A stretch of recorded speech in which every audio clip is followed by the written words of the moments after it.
An energy alternative, free energy.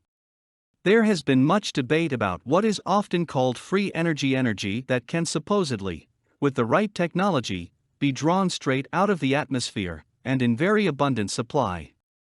The debates are about whether the stuff actually exists or not, what it would actually cost were it to be harnessed, and if it does exist, is it truly as abundant and efficient as it's being made out to be by proponents of research and development into this potential alternative energy source. When one hears the phrase free energy device, one might be hearing about one of several different concepts. This might mean a device for collecting and transmitting energy from some source that orthodox science does not recognize, a device which collects energy at absolutely no cost, or an example of the legendary perpetual motion machine. Needless to say, a perpetual motion machine, a machine which drives itself forever, once turned on, therefore needing no energy input ever again, and never running out of energy, is impossible. However, it is not so simple to say that a new technology for harnessing the energy floating in the atmosphere is impossible.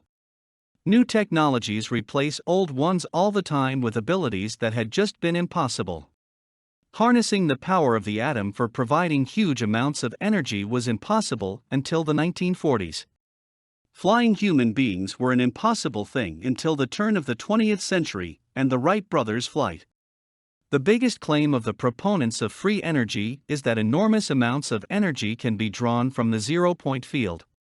This is a quantum mechanical state of matter for a defined system which is attained when the system is at the lowest possible energy state that it can be in.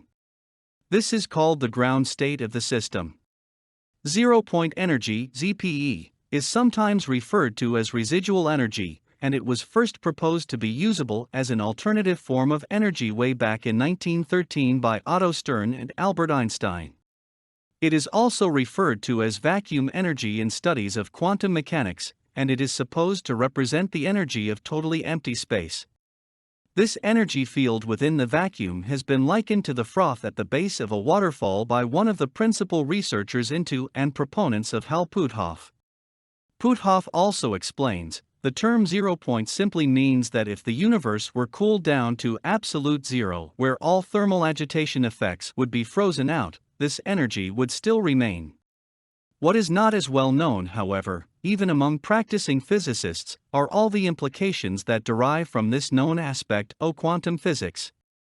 However, there are a group of physicists, myself and colleagues at several research labs and universities, who are examining the details. We ask such questions as whether it might be possible to mine this reservoir of energy for use as an alternative energy source, or whether this background energy field might be responsible for inertia and gravity. These questions are of interest because it is known that this energy can be manipulated, and therefore there is the possibility that the control of this energy, and possibly inertia and gravity, might yield to engineering solutions. Some progress has been made in a subcategory of this field, cavity quantum electrodynamics, with regard to controlling the emission rates of excited atoms and molecules, of interest in laser research and elsewhere.